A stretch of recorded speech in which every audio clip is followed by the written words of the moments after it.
Сәлем балақай, Нұрболат ағай сендерге бүгін қасиетті құдық ертегісін оқып береді. Ертеде бір хан болыпты. Дәулетінің көптігі сонша, бір суарғанда өзенге 90 мың жылқы жабады екен. Малы су ішкенде өзен тартылып қалады екен. Бір күні хан киелі құдыққа кезіп болыпты. Малын қанша жыл суарса да суы сарқылмапты, мөлдіреп шығады да тұрады екен. Хан құдыққа жыл сайын бір ту бие қалдырып отырыпты. Күндердің бір күні хан қартайып, ажалы тақапты. Ханның жалғыз ұлы бар екен. Сол ұлын шақырып өсиет айтыпты.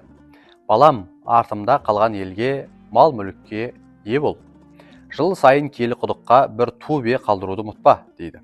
Әкесі қайтқан соң, ұлы уәзірдің баласымен ақылдасып: әкем құдыққа жыл сайын бір ту бие қалдырып отыр деді. Не кереметі барын көргім келеді, деді. Уәзірдің баласы: мен құдыққа түсіп көрейін, ішінде не барын білейін, деді. Ертесіне екеуі киелі құдыққа келді. Уәзірдің баласы беліне арқан байлап ішіне түсті. Құдықта ат басындай тас жатыр екен. Ол тасты аударып еді, ар жағынан жарық әлем көрінді. Бала оған түсіп арылап жүрді. Бір кезде 6 қанат ақ отауды көрді. Ішіне кірсе, үлде мен бүлдеге малынған 40 сұлу қыз жылап отыр екен. Олардың ортасында мамық төсекте бір ару жатыр.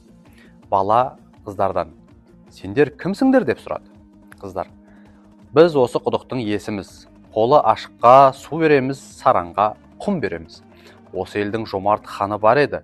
Жылына бізге бір ту бие байлайтын. Сол хан кеше өлді. Жақсы адамды қимай жылап отырмыз, деді. Бала: төсекте жатқан кім, деп сұрады. Олар: бұл пері патшасының қызы. Хан өлімі ауыр тиіп, есінен танып қалды. Қайғыдан бас көтере алмай жатыр. Кім қайғысын арылтып, 3 рет сөзге тартса, қыз соған тиеді, деді. Уәзірдің ұлы қызға небір ертегі, хикая, әңгіме шертті. Өлең айтып, жыр жырлады. Бірақ қыз қайғыдан басын көтермеді. Сосын ол құдықтан шығып, ханның баласына болған оқиғаны баян етті. Ханның ұлы: енді мен бағымды сынап көрейін, деп құдыққа түсті. Отауға келді. Қыздың жанына келіп, бірінші әңгімесін былай деп бастады. Баяғы заманда бір байдың 3 баласы болыпты. Бай бір күні ең үлкен ұлын шақырып: бір түйе жүк беремін, соны сатып пұл қыл, өзің қалаған нәрсеңді ал, дейді. Бала базарға барып, жүгін өткізіп, сиқырлы айна сатып алады. Айнаға қарағанда жер жүзі түгел көрінеді екен. Бай екінші күні ортаншы ұлын базарға жұмсайды. Ол ақшасына ұшатын кілем сатып алды. Бай үшінші күні кенже ұлын жібереді. Ол өлген адамды тірілтетін таяқ сатып алады. Бір күні үшеуі отырып айнаға қараса, бір ханның сұлу қызы өліп қалыпты. Қызды қабірге қойғалы жатыр екен. 3 жігіт кілемге отырып көзді ашып жұмғанша ұшып жетеді. Кенже ұлы таяғымен қызға жан бітіреді. Қыз тірілгесін үшеуі оған таласады. Үлкен ұл: менің айнам болмаса өлген қызды қайдан көрер едіңдер, дейді. Ортаншы ұл: кілем болмаса қалай жылдам жетпексіңдер, сендер келгенше жерлеп қояр еді, дейді. Кенже ұл: менің таяғым болмаса келгенмен көргенмен не пайда, қыз тірілмес еді, дейді. Талас тоқтамайды. Ханның ұлы осы жерге келгенде әңгімесін үзіп жіберіп: қыздар, сендер қалай ойлайсыңдар, қыз кімге бұйырды, дейді. 40 қыз жауап таппай жігітке: өзің қалай ойлайсың, дейді жігіт. Әрине айнасы бар үлкен ұлға бұйырады, дегенде қайғырып жатқан ару ұшып тұрып: жоқ, қыз кенже ұлға бұйырады. Таяқ тірілтпесе өлген қыз кімге керек, деп басын бір рет көтереді. Ханның ұлы екінші әңгімесін бастайды. Ертеде бір жігіт үйіне бір бау шөп арқалап келе жатады. Жолда адасқан ешкіні көріп, жетегіне алады. Бір кезде алдарынан қасқыр шығып: әй жігіт, дос болайық, деп өтінеді. Жігіт қасқырды қосып алады. Олар біраз жүрген соң бір дарияға жетеді. Дариядан өтейін десе, қайыққа 2 кісіден артық симайды екен. Жігіт не істерін білмей бас қатады. Өзімен бірге шөпті алып өтейін десе, қасқыр ешкіні жеп қояды. Қасқырды алып өтейін десе, ешкі шөпті жеп қояды. Ешкіні алып өткенмен келесіде ешкі мен қасқырды немесе ешкі мен шөпті жалғыз қалдыра алмайды. Жігіттің әбден бас қатады. Осы жерге келгенде ханның ұлы екінші мәрте әңгімесін үзіп: ал қыздар, сендер қандай ақыл қосар едіңдер, деп сұрайды. 40 қыз жауабын таппады. Сол кезде патшаның қызы басын жастықтан жұлып алып: мен алдымен арғы жағаға ешкіні алып барам.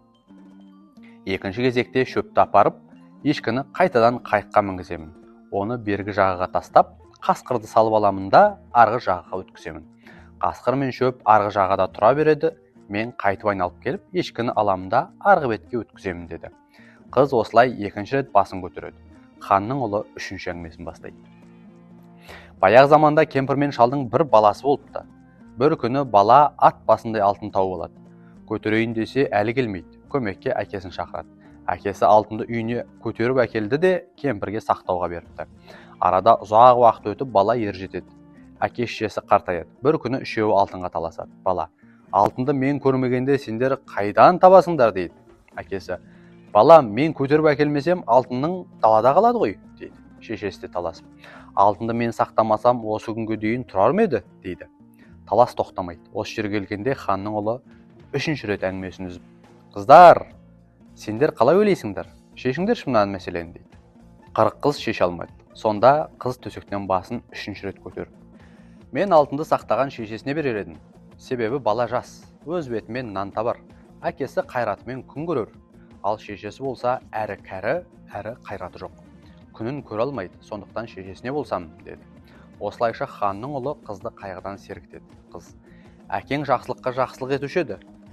Жылына бір ту жылқы тастап кететін. Әкеңнің қайғысын көтере алмай жатыр едім. Артындағы ұлы әкесіне тартса, қайғымды серпілтіп, жанарыма күлкі салар деуші едім. Әкеңнен асып туыпсың, ақылын басып туыпсың. Әке орнына хан болсаң, әділетті жан болсаң, адал жарың болуға даярмын деді. Ханның ұлы қызды алып құдықтан шықты. Еліне келіп ұлан асыр той жасап, перінің қызымен бақытты ғұмыр кешіпті. Бүгінге осымен тәмам. Жайлы жатып, жақсы тұрыңдар.